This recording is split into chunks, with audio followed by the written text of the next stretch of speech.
அனைவருக்கும் வணக்கம். எப்படி இருக்கீங்க? நல்லா இருக்கீங்களா? நான் உங்கள் எம்எம்ஏ டெய்லர். இன்றைக்கி நம்ம வீடியோவில் என்ன பார்க்க போகிறோம் அப்படின்னு பார்த்தீங்கன்னா, இப்போ ஒருத்தவங்க வந்து அளவு ப்ளவுஸ் கொடுக்குறாங்க அப்படின்னா, அவங்கக்கிட்ட நம்ம சில விஷயங்களை கேட்டு தெரிஞ்சுக்கணும்.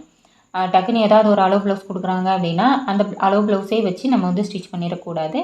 அந்த அளவு ப்ளவுஸை வந்து நம்ம அவங்கக்கிட்ட ஃபிட்டிங் சரியாக இருக்குமா, அளவுகள் வந்து சரியாக இருக்குமா, அதில் ஏதாவது ஆல்ட்ரேஷன்ஸ் இருக்குமா அப்படிங்கிறதுல நம்ம கேட்கணும். ஏன் கேட்கணும் அப்படிங்கிறதையும், அப்படி இல்லை நம்ம நேரடியாக ஒருத்தர் அளவு எடுக்கிறோம் அப்படின்னாலும் நம்ம என்னென்ன விஷயத்த கவனிக்கணும் அப்படிங்கிறதையும் நம்ம இந்த வீடியோவில் வந்து டீட்டெயில்டாக பார்க்கலாம். ஓகேங்களா? இப்போ வாங்க நம்ம வீடியோக்குள்ளே போகலாம். இது வரைக்கும் நீங்கள் நம்ம சேனலை சப்ஸ்கிரைப் பண்ணல அப்படின்னா சேனலை மறக்காமல் சப்ஸ்கிரைப் பண்ணிக்கோங்க. பக்கத்தில் இருக்க பெல் ஐக்கானே அழுத்திடுங்க. வீடியோ பிடிச்சிருந்தா ஒரு லைக் பண்ணுங்கள், ஷேர் பண்ணுங்கள், கமெண்ட் பண்ணுங்கள். ஓகேங்களா? இப்போ வாங்க நம்ம வீடியோக்குள்ளே போகலாம். இப்போ அளவு ப்ளவுஸ் வாங்கும்போது நம்ம என்னென்ன விஷயத்த ஃபஸ்ட்டு கவனிக்கணும் அப்படிங்கிறத நம்ம பார்த்துடலாம். முதல்ல ஒருத்தவங்க வந்து அளவு ப்ளவுஸ் கொடுக்குறாங்க அப்படின்னா, அந்த அளவு ப்ளவுஸை வாங்கி நம்ம ஓப்பன் பண்ணி பார்க்கணும். அந்த அளவு ப்ளவுஸ் வந்து குறைஞ்சபட்சம் நமக்கு சும்மா பார்க்கும்போதே நமக்கு தெரியும் இது வந்து சின்ன ப்ளவுஸா அல்லது பெரிய ப்ளவுஸா. ஒரு 32 சைஸ் ப்ளவுஸை பார்க்குறதுக்கும், ஒரு 40 சைஸ் ப்ளவுஸ் பார்க்குறதுக்கும், ஒரு 44 சைஸ் ப்ளவுஸ் பார்க்குறதுக்கும் நமக்கு ஒரு டிஃப்ரெண்ட் வந்து தெரியும். அப்போது அந்த ப்ளவுஸ் வந்து என்ன சைஸ் அப்படிங்கிறத நம்ம வந்து பார்க்கலாம். நம்ம ஃபஸ்ட்டே வந்து அளந்தெல்லாம் பார்க்கணும் அப்படிங்கிறது இல்லை.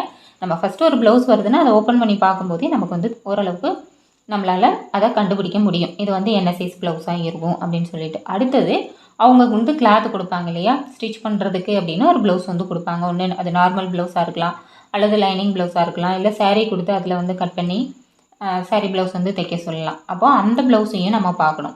இந்த அளவு ப்ளவுஸில் இருக்கிற அளவுக்கும் அவங்க கொடுத்துருக்கிற மெட்டீரியல் இருக்கிற அளவுக்கும் நம்மளால் ஈஸியாக தைக்க முடியுமா அப்படிங்கிறத நம்ம வந்து பார்க்கணும். ஏன்னா அளவு ப்ளவுஸ் பெரிய சைஸில் கொடுத்துட்டு ப்ளவுஸ் வந்து ஒரு 60 பாயிண்ட் 70 பாயிண்ட் எடுத்து கொடுத்தாங்க அப்படின்னா நம்மளால் ஸ்டிச் பண்ண முடியாது. அப்போ அந்த அளவு ப்ளவுஸை பார்க்கும்போதே உங்களுக்கு தெரியணும் இந்த ப்ளவுஸ் தைக்கிறதுக்கு நமக்கு எவ்வளோ மெட்டீரியல் தேவை அப்படின்னு சொல்லிட்டு. அப்போயே அவங்கள்ட்ட நம்ம சொல்லிடலாம். நமக்கு சரியாக இருக்குங்கிற பட்சத்தில் ஓகே நம்ம ஸ்டிச் பண்ணிடலாம். ஒருவேளை நமக்கு பத்தாது அப்படின்னா நீங்கள் என்ன பண்ணலாம், இல்லைங்க இந்த ப்ளவுஸ் வந்து உங்களுக்கு தைக்கிறதுக்கு பத்தாது, இன்னும் நீங்கள் எக்ஸ்ட்ராவாக கிளாத் எடுக்கணும் அப்படின்னு நம்ம சொல்லலாம்.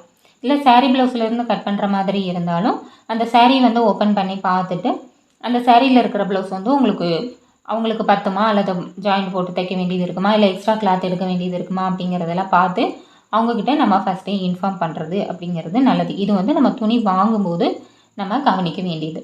ஓகேங்களா? இப்போ அளவு ப்ளவுஸை பற்றி மட்டும் நம்ம பார்க்கலாம். இப்போ அளவு ப்ளவுஸை நீங்கள் வந்து பார்த்துட்டீங்க. அவங்கக்கிட்ட ஃபஸ்ட்டு கேட்க வேண்டியது, இது நீங்கள் அளவு ப்ளவுஸ் வாங்குகிற ப்ளவுஸ் வந்துட்டு ரீசெண்டாக அவங்க ஸ்டிச் பண்ணி போட்டுட்டு இருக்கக்கூடிய ஒரு ப்ளவுஸாக இருக்கணும். ஓகேங்களா? இப்போ அவங்க கையில் கொடுக்குற அந்த ப்ளவுஸ் வந்து அவங்க ரெகுலராக யூஸ் பண்ணிகிட்டு இருக்க ப்ளவுஸாக இருக்கணும். ஏன்னா இப்போ ஒரு சிலர் வந்து ஒரு 4 வருஷத்துக்கு முன்னாடி ஸ்டிச் பண்ணதுங்க பீரோலையே தான் இருந்தது, இப்போ தான் அளவுக்காக எடுத்துகிட்டு வரேன் அப்படின்னு சொல்லுவாங்க. ஆனால் 4 வருஷத்துக்கு முன்னாடி அவங்க இருந்ததுக்கும் இப்போ இருக்கிறதுக்கும் கண்டிப்பாக அவங்க பாடியில் வந்து சில சேஞ்சஸ் வந்து இருக்கும். அப்போ 4 வருஷத்துக்கு முன்னாடி போடும்போது அவங்களுக்கு அந்த ப்ளவுஸ் ஃபிட்டாக இருந்திருக்கும். பட் இப்போ அப்படி தான் இருக்குமா அப்படின்னு கேட்டால் அது வந்து டவுட்டு தான். அப்போது அவங்க ரெகுலராக யூஸ் பண்ணிகிட்டு இருக்கிற ப்ளவுஸ் நம்ம வாங்குகிறோம் அப்படின்னா அந்த ப்ளவுஸ் வந்து சரியாக இருக்கும்.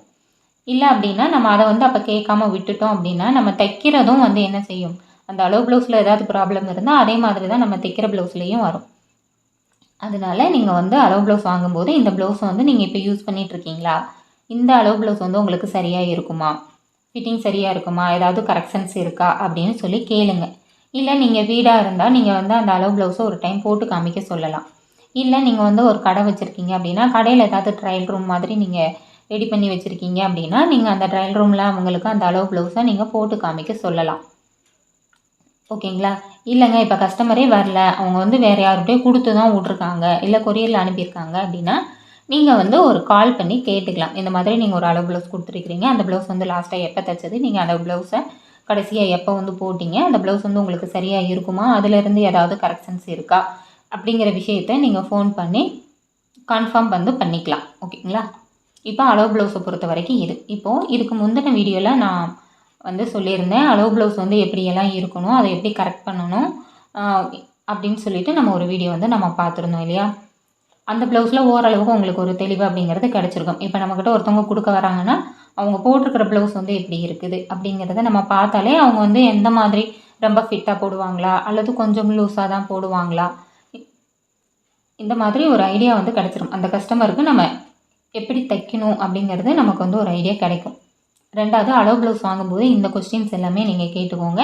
2வது தைக்க கொடுக்குற ப்ளவுஸும் அளவு ப்ளவுஸும் ஒரே மாதிரியான ப்ளவுஸாக இருக்கணும். அதாவது நார்மல் ப்ளவுஸ்னால் தைக்கக்கூடிய ப்ளவுஸும் நார்மல் ப்ளவுஸாக இருக்கணும். தைக்கக்கூடியது லைனிங் ப்ளவுஸாக இருந்தால் அளவு ப்ளவுஸும் லைனிங் ப்ளவுஸாக இருக்கணும். அப்படி இருந்தது அப்படின்னா நமக்கு கொஞ்சம் ஈஸியாக இருக்கும். அது வந்து அளவுகள் நம்ம எடுத்து தைக்கும்போதும் நமக்கு கரெக்டாக வந்து இருக்கும். இதுவே ஒரு நார்மல் ப்ளவுஸை கொடுத்து லைனிங் ப்ளவுஸோ அல்லது லைனிங் ப்ளவுஸை கொடுத்து நார்மல் ப்ளவுஸோ தைக்க சொல்கிறாங்க அப்படின்னா அப்போ வந்து நம்ம அந்த சுற்றளவுகளில் நம்ம கூட்டவோ குறைக்கவோ செய்ய வேண்டியது இருக்கும். ஏற்கனவே நம்ம ப்ளவுஸ் கட்டிங்கில் நார்மல் ப்ளவுஸ் கொடுத்து லைனிங் ப்ளவுஸ் தைச்சா என்ன பண்ணணும், லைனிங் ப்ளவுஸ் கொடுத்து ப்ளைன் ப்ளவுஸ் தைக்க சொன்னால் என்ன பண்ணணும் அப்படிங்கிறதுக்கு நம்ம வீடியோஸ் வந்து கட்டிங் அண்ட் ஸ்டிச்சிங்கோட போட்டுருவோம். அந்த வீடியோ பார்க்காதவங்க அந்த வீடியோ வந்து பார்த்துக்கோங்க. ஓகேங்களா? இப்போது இந்த மாதிரி அந்தந்த ப்ளவுஸுக்கு அந்தந்த அளவு ப்ளவுஸ் வாங்கிட்டீங்க அப்படின்னாலும் ஓரளவுக்கு நமக்கு சரியாக இருக்கும். அடுத்தது மெயினாக வந்துட்டு 2x2 ப்ளவுஸ் அப்படின்னு சொல்கிறது. அதாவது அது வந்து நல்ல ஸ்ப்ரிங் மாதிரி இருக்கும். அந்த மாதிரி இருக்கக்கூடிய மற்ற ப்ளவுஸுகளானாலும் சரி, இந்த மாதிரி ஒரு வெல்வெட்டு, இப்போ வெல்வெட்லாம் பார்த்தீங்கன்னா இழுக்க வரும். இந்த மாதிரி அந்த எக்ஸ்பெண்ட் ஆகி கொடுக்கறக்கூடிய கிளாத்து எதுவுமே நீங்கள் அளவு ப்ளவுஸாக வந்து வாங்கக்கூடாது. ஓகேங்களா? நம்ம இப்போ அளவு எடுக்கிறதுக்கு இப்படி எடுத்து போடுறோம், நம்ம விரித்து போடுறோம் அப்படின்னா அந்த ப்ளவுஸ் அப்படியே தான் இருக்கணும். நம்ம இழுத்தா அது இழுத்துட்டு வருது அப்படின்னா அந்த ப்ளவுஸில் நீங்கள் அளவுகள் எடுத்தீங்க அப்படின்னா சரியாக வந்து வராது. அதனால் அந்த மாதிரி ப்ளவுஸ் அளவுக்கு கொடுக்குறாங்க அப்படின்னா அந்த அளவு ப்ளவுஸை விட்டுட்டு நீங்கள் நேரடியாக ஒரு அளவு எடுத்து தைக்கிறதுங்கிறது நல்லது. இந்த அளவு ப்ளவுஸ் அப்படி தான், அந்த ப்ளவுஸ் தாங்க என்கிட்ட இருக்குது வேறு இல்லை அப்படிங்கிறப்போ அந்த அளவு ப்ளவுஸையும் நீங்கள் வாங்கி வச்சுட்டு அவங்கக்கிட்ட நேரடியாக ஒரு அளவும் நீங்கள் எடுத்துக்கிறது நல்லது. அப்போ நீங்கள் நேரடியாக எடுத்த ப்ளவுஸ் வச்சு கட்டிங் போடுங்க. சின்ன சின்ன அளவுகளுக்கு வந்து நீங்கள் அந்த அளவு ப்ளவுஸில் இருக்கிற அளவுகளையும் நீங்கள் வந்து ரெஃபர் பண்ணிக்கலாம். ஓகேங்களா? இது வந்து நீங்கள் அளவு ப்ளவுஸ் வாங்கும்போது நீங்கள் வந்து கவனிக்க வேண்டிய சில விஷயங்கள். அடுத்தது இப்போ நம்ம ஒருத்தரை நேரடியாக வந்து அளவுகள் வந்து நம்ம எடுக்க போகிறோம் அப்படின்னா அப்போ நம்ம என்னென்ன விஷயம் கவனிக்கணும் அப்படிங்கிறத பார்க்கணும். அப்போவும் இப்போ ஒருத்தவங்க ப்ளவுஸ் போட்டுகிட்டே வராங்க அப்படின்னா அந்த ப்ளவுஸ் அவங்களுக்கு எப்படி இருக்குது, ஷோல்டர் வந்து முன்னாடி இறங்குதா, அல்லது ஷோல்டர் வந்து பின்னாடி இறங்குதா, இப்போ ஷோல்டர் வந்து பின்னாடி இறங்குது அப்படின்னு கூட ஒரு சகோதரி வந்து கேட்டிருந்தாங்க. ஷோல்டர் வந்து பின்பக்கமாக இறங்குது அப்படின்னா இந்த முன்பக்க உயரம் வந்து அதிகமாக இருந்தாலும் நமக்கு என்ன செய்யும், கொஞ்சம் அந்த ஷோல்டர் வந்து பேக் சைடில் போகிற மாதிரி நமக்கு வந்து ஒரு ஃபீல் வந்து இருக்கும். அதனால் அந்த முன்பக்க உயரம்ங்கிறது நமக்கு ரொம்ப முக்கியம். நீங்கள் அளவு ப்ளவுஸே வாங்கினாலுமே அந்த முன்பக்க உயரம் உங்களால் ஒரு தடவை எடுக்க முடியும் அப்படின்னா எடுத்துக்கோங்க. இந்த முன்பக்க உயரம் வந்து எப்படி எடுக்கணும் அப்படிங்கிறத நான் இந்த இப்போ அளவு எடுக்கும்போது என்னென்ன விஷயம்லாம் கவனிக்கணும்னு சொல்கிறேன் இல்லையா, இதில் உங்களுக்கு நான் சொல்கிறேன். ஓகேங்களா?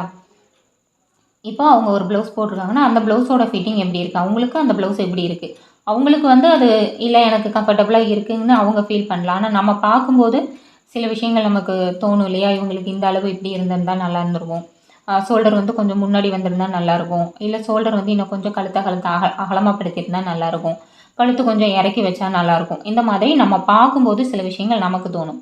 அப்போ அவங்கக்கிட்ட கேட்கலாம், நீங்கள் போட்டிருக்கிற ப்ளவுஸ் உங்களுக்கு ஃபிட்டிங்காக இருக்கா, இந்த ப்ளவுஸ் உங்களுக்கு ஓகேவா, இதிலேருந்து நம்ம ஏதாவது ஆர்டர் பண்ணணுமா அப்படிங்கிறத நம்ம கேட்டுக்கலாம். இப்போ நேரடியாக அளவு எடுக்கிறத பார்க்கலாம். இப்போ அவங்க போட்டிருக்கிற ப்ளவுஸ் சரியாக இருந்தால் தான் நீங்கள் அளவு எடுக்கும்போது எடுக்கிற அளவுகளும் சரியாக வரும் அப்படின்னு நான் சொல்லியிருந்தேன். சப்போஸ் இப்போ அவங்க வந்து ப்ளவுஸ் போட்டுட்டு வரல, அவங்க வந்து ஒரு நைட்டி போட்டுட்டு வராங்க, இல்லைன்னா அப்படி ஒரு சுடிதார் வந்து போட்டுட்டு வராங்க அப்படின்னா ஃபஸ்ட்டு அவங்க என்ன ட்ரெஸ் வேணாலும் போட்டிருக்கட்டும், பட் இன்னர் வந்து அவங்க யூஸ் பண்ணியிருக்கணும். இன்னர் யூஸ் பண்ணியிருந்தாங்க அப்படின்னா தான் நம்ம அளவு அந்த முன்பக்க உயரம் எடுக்கும்போது நமக்கு சரியான அளவு எடுக்க முடியும். அவங்க இன்னர் யூஸ் பண்ணல அப்படின்னா அவங்களுக்கு அந்த முன்பக்க உயரம் நீங்கள் எப்படி எடுத்தாலுமே அது கொஞ்சம் லென்த்து ஜாஸ்தியாக வந்து வந்துடும். நீங்கள் அதே லென்த்து வச்சு நீங்கள் ஒரு ப்ளவுஸ் தைக்கும்போது முன்பக்கம் வரக்கூடிய அந்த ஃபிட்டிங் வந்து கண்டிப்பாக உங்களுக்கு வராது. அதனால் வந்து இந்த ஒரு விஷயத்த நீங்கள் ரொம்ப கவனமாக வந்து கேட்டுக்கோங்க. அப்போ தான் நீங்கள் அந்த ப்ளவுஸோட ஃபிட்டிங்கும் நமக்கு வந்து சரியாக இருக்கும். அப்போ தான் நமக்கு அந்த பஸ்ட்டு ஹைட்டு நம்மளால் சரியாக எடுக்க முடியும், முன்பக்க உயரமும் நமக்கு வந்து சரியாக எடுக்க முடியும். அதனால் இதையும் வந்து நீங்கள் கவனத்தில் வச்சுக்கோங்க. ரெண்டாவது, அவங்க போட்டிருக்கிற ப்ளவுஸில் வந்து ஷோல்டர் வந்து ரொம்ப உள்ளடங்கி வந்திருக்கு அப்படின்னா நீங்கள் அந்த ப்ளவுஸில் இருக்கிற அளவை வந்து விட்டுட்டு அவங்களுடைய அந்த ஷோல்டர் ஜாயிண்ட் இருக்கக்கூடிய அந்த போன் ஜாயிண்ட் இருக்கும் இல்லையா, அந்த போன் டு போன் வந்து நீங்கள் ஷோல்டர் எடுக்கிறது நல்லது. அது மாதிரி பின்பக்க உயரம் அப்படிங்கிறது நீங்கள் அளவு ப்ளவுஸில் இப்போ ஷோல்டர் முன்பக்கம் இறங்கியிருக்குன்னா அந்த அவங்க போட்டிருக்கிற ப்ளவுஸில் இருக்கக்கூடிய ஷோல்டர் ஜாயிண்ட்லேருந்து முன்பக்க உயரமோ பின்பக்க உயரமோ எடுக்காதீங்க. நம்ம கரெக்டாக ஷோல்டர் ஜாயிண்ட் எங்கே வந்தால் சரியாக இருக்கும்னு நினைக்கிறோமோ அந்த இடத்துல இருந்து முன்பக்க உயரமோ பின்பக்க உயரமோ எடுங்க. அதுதான் நமக்கு வந்து சரியாக வந்து இருக்கும். ஓகேங்களா? அது மாதிரி இப்போது சாரீ போட்டிருக்காங்க அப்படின்னா பின்பக்கம் அந்த முந்தானை மட்டும் விட்டுட்டு நீங்கள் அந்த மார்பு சுற்றளவு இதெல்லாம் எடுங்க. அப்போது நமக்கு ஓரளவுக்கு அளவுகள் வந்து நமக்கு சரியாக இருக்கும். ஓகேங்களா? இந்த மாதிரி அளவு எடுக்கும்போது நீங்கள் இந்த விஷயத்தையும் நீங்கள் வந்து கவனமாக பார்க்கணும். ஃபஸ்ட்டு அவங்க போட்டிருக்கிற ப்ளவுஸ் எப்படி இருக்குன்னு பார்க்கணும். அதுலேருந்து என்னென்ன சேஞ்சஸ் பண்ணணுங்கிறத பார்த்துட்டு தான் நீங்கள் அளவு எடுக்கவே ஸ்டார்ட் பண்ணணும். அப்போ நீங்கள் அவங்கக்கிட்டேயும் வந்து கேட்டுக்கலாம். இந்த அளவு இப்போ கழுத்து கொஞ்சம் இறக்குற மாதிரி இருக்குன்னா, இந்த அளவு உங்களுக்கு ஓகேவா அப்படின்னா அவங்கள்ட்ட கேட்டுக்கோங்க. நம்மளா வந்து கழுத்தை ஏற்றியோ இறக்கியோ வந்து வைக்க முடியாது. அது கஸ்டமருக்கு பிடிச்சி நம்ம மேலேயோ கீழேயோ இறக்கி வைக்கிறோம் அப்படின்னா அது வந்து ஓகேவா இருக்கும். அதனால வந்துட்டு first shoulder joint, sleeve joint, அந்த முன்பக்க உயரம் இது எல்லாமே கரெக்டாக இருக்கான்னு பார்த்துட்டு தான் நீங்கள் வந்து அவங்கள அளவெடுக்க ஸ்டார்ட் பண்ணணும். 2வது இன்னர் யூஸ் பண்ண மாதிரி நீங்கள் அந்த முன்பக்க உயரம் எடுத்தீங்க அப்படின்னா தான் அந்த உயரமும் வந்து அவங்களுக்கு சரியாக இருக்கும். நீங்கள் என்ன தான் எல்லா ஃபிட்டிங்கும் கொடுத்து அந்த முன்பக்க உயரம் மட்டும் நமக்கு லூஸாவோ அல்லது டைட்டாவோ நம்ம கூடவோ குறைச்சலோ எடுத்துட்டோம் அப்படின்னு சொன்னால் அந்த ப்ளவுஸோட ஃபிட்டிங் கண்டிப்பாக வந்து வராது. அதனால் இதையும் நீங்கள் கவனமாக பார்த்துக்கோங்க. ஓகேங்களா? இப்போ இந்த வீடியோவில் வந்துட்டு இப்போ அளவு ப்ளவுஸ் வாங்கும்போது நம்ம என்னென்ன விஷயங்கள்லாம் செக் பண்ணணும், ஒருத்தரை நேரடியாக அளவு எடுக்கும்போது என்னென்ன விஷயங்கள்லாம் நம்ம பார்க்கணும் அப்படிங்கிறத நம்ம பார்த்துருந்தோம். கண்டிப்பாக இந்த வீடியோ உங்களுக்கு ரொம்பவே யூஸ்ஃபுல்லாக இருந்திருக்கும்னு நினைக்கிறேன். இந்த வீடியோ உங்களுக்கு பிடிச்சிருந்தா ஒரு லைக் பண்ணுங்கள், உங்கள் ஃப்ரெண்ட்ஸுகளுக்கும் ஷேர் பண்ணுங்கள். இந்த வீடியோ பற்றி நீங்கள் என்ன நினைக்கிறீங்க அப்படிங்கிறத கமெண்ட் பாக்ஸில் வந்து சொல்லுங்கள். இது வரைக்கும் நீங்கள் நம்ம சேனலை சப்ஸ்கிரைப் பண்ணல அப்படின்னா சேனலை மறக்காமல் சப்ஸ்கிரைப் பண்ணிக்கோங்க. பக்கத்தில் இருக்க பெல் ஐக்கானையும் அழுத்திடுங்க. அதில் ஆல் அப்படிங்கிற ஆப்ஷனையும் ஆன் பண்ணி வச்சுக்கோங்க. இந்த வீடியோ உங்களுக்கு பிடிச்சிருந்தா ஒரு லைக் பண்ணுங்கள், ஷேர் பண்ணுங்கள், கமெண்ட் பண்ணுங்கள். நன்றி, வணக்கம்.